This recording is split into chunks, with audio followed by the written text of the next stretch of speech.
ನೋಡಿ, ಇಡ್ಲಿ ಆಯಿತು, ಜೊತೆಗೆ ಬೇರೆ ಬೇರೆ ತಿಂಡಿ ತಿನಿಸುಗಳಾಯಿತು, ಈಗ ಪನ್ನೀರ್ನ ಸರದಿ, ಅದರ ಜೊತೆಗೆ ಸಿಹಿ ತಿಂಡಿಗಳ ಸರದಿ.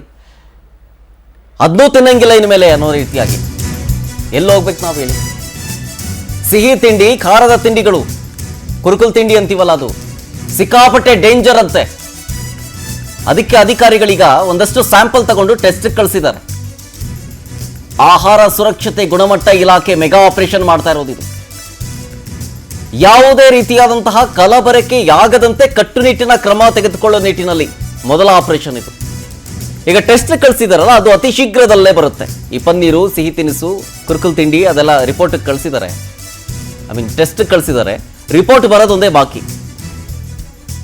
ಗೋಬಿ ತಿನ್ನಂಗಿಲ್ಲ, ಪಾನಿಪುರಿ ತಿನ್ನಂಗಿಲ್ಲ, ಚಿಪ್ಸ್ ತಿನ್ನಂಗಿಲ್ಲ, ಇಡ್ಲಿ ಡೇಂಜರು, ಹಿಂಗೆ ಎಲ್ಲ ತಿನ್ನೋದೆಲ್ಲ ಸಮಸ್ಯೆ ಆದಂತಂದ್ರೆ ಏನು ಮಾಡಬೇಕು? ಹಿಂದೆ ಬದುಕ್ತಿದ್ರಲ್ಲ, ಗೆಡ್ಡೆ ಗೆಣಸು ಹಣ್ಣು ಹಂಪಲು ತಿನ್ಕೊಂಡು, ಹಂಗೆ ಬದುಕಬೇಕಷ್ಟೇ, ಬೇರೆ ದಾರಿ ಇಲ್ಲ.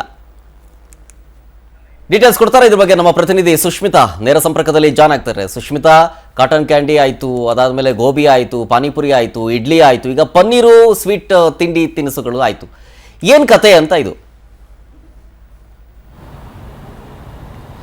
ಎಸ್ ಶರತ್, ಇವಾಗ ಏನೇ ತಿಂದರೂ ಕೂಡ ಡೇಂಜರ್ ಅನ್ನೋಂತಹ ಪರಿಸ್ಥಿತಿ ಎದುರಾಗಿದೆ. ಇಷ್ಟು ದಿನ ಗೋಬಿಗೆ, ಕಾಟನ್ ಕ್ಯಾಂಡಿಗೆಲ್ಲವೂ ಕೂಡ ಕಲರನ್ನು ಹಾಕ್ತಾ ಇದ್ರು, ಕ್ಯಾನ್ಸರ್ ಬರ್ತಾ ಇತ್ತು ಅಂತ ಆಯಿತು. ಅದಾದಮೇಲೆ ಇಡ್ಲಿ ಹಾಗೆ ಹೋಳಿಗೆನ ಮಾಡಲಿಕ್ಕೆ ಪ್ಲಾಸ್ಟಿಕ್ ಕವರನ್ನು ಬಳಸ್ತಾರೆ, ಇದರಿಂದನೂ ಕೂಡ ಕ್ಯಾನ್ಸರ್ ಬರುತ್ತೆ ಅಂತ ಆಯಿತು. ಆಮೇಲೆ ಮಕ್ಕಳ ಫೇವ್ರೆಟ್ ಸಾಸ್ ಆಗಿರಬಹುದು, ಹಾಗೆ ಉಪ್ಪಿನಕಾಯಿ, ಇದೆಲ್ಲದರಲ್ಲೂ ಕೂಡ ಸೋಡಿಯಂ ಬೆಂಜೋಯಿಟ್ ಬಳಸ್ತಾರೆ, ಇದು ಕೂಡ ಡೇಂಜರ್ ಅಂತ ಆಯಿತು. ಇವಾಗ ಹಬ್ಬದ ಸಮಯ, ಇನ್ನು ಸ್ವಲ್ಪ ದಿನದಲ್ಲೇ ಯುಗಾದಿ ಇದೆ, ಹಾಗೆ ರಂಜಾನ್ ಹಬ್ಬ ಇದೆ. ಈ ಒಂದು ಸಂದರ್ಭದಲ್ಲೂ ಕೂಡ ಅತಿ ಹೆಚ್ಚಾಗಿ ಸ್ವೀಟ್ಗಳು ಸೇಲ್ ಆಗುತ್ತೆ. ಹಾಗೆ ಪ್ರಮುಖವಾಗಿ ಹಾಲಿನ ಉತ್ಪನ್ನ ಅಂದರೆ ಪನ್ನೀರ್ ಕೂಡ ಇವಾಗ ಸೇಫ್ ಅಲ್ಲ ಅಂತ ಹೇಳಿ ತಿಳಿದು ಬರ್ತಾ ಇರುವಂಥದ್ದು. ಹೀಗಾಗಿ ಆಹಾರ ಸುರಕ್ಷತಾ ಗುಣಮಟ್ಟದ ಪ್ರಾಧಿಕಾರ ಹಾಗೆ ಆರೋಗ್ಯ ಇಲಾಖೆ ಒಂದು ಮೆಗಾ ಡ್ರೈವನ್ನು ನಡೆಸ್ತಾ ಇರುವಂಥದ್ದು. ರಾಜ್ಯದಲ್ಲಿರುವಂತಹ ಬಹುತೇಕ ಪನ್ನೀರ್ ಅಂಗಡಿಗಳೇನಿದೆ, ಪನ್ನೀರ್ ತಯಾರು ಮಾಡುವಂತಹ ಸ್ಥಳಗಳಿಗೆ ಭೇಟಿ ನೀಡಿ ಅವುಗಳ ಸ್ಯಾಂಪಲ್ಸನ್ನು ಕಲೆಕ್ಟ್ ಮಾಡ್ಕೊಂಡಿದ್ದಾರೆ. 15ನೇ ತಾರೀಕು ಆ ಒಂದು ಸ್ಯಾಂಪಲ್ಸ್ಗಳ ಒಂದು ವರದಿಯೂ ಕೂಡ ಬರಬೇಕಾಗಿದೆ. ಇದ್ರ ಜೊತೆಗೆ ಸ್ವೀಟ್ಸ್ಗಳು, ಈ ಒಂದು ಸ್ವೀಟ್ಸ್ಗಳು ಅಂದರೆ ಅತಿ ಹೆಚ್ಚಾಗಿ ಸಕ್ಕರೆಯನ್ನು ಬಳಸ್ತಿರ್ತಾರೆ, ಹಾಗೆ ಅದಕ್ಕೂ ಕೂಡ ಕಲರ್ ಬರಲಿ ಅಂತ ಹೇಳಿ ಕಲರನ್ನು ಬಳಸ್ತಾ ಇರ್ತಾರೆ. ಇದೆಲ್ಲದರೂ ಕೂಡ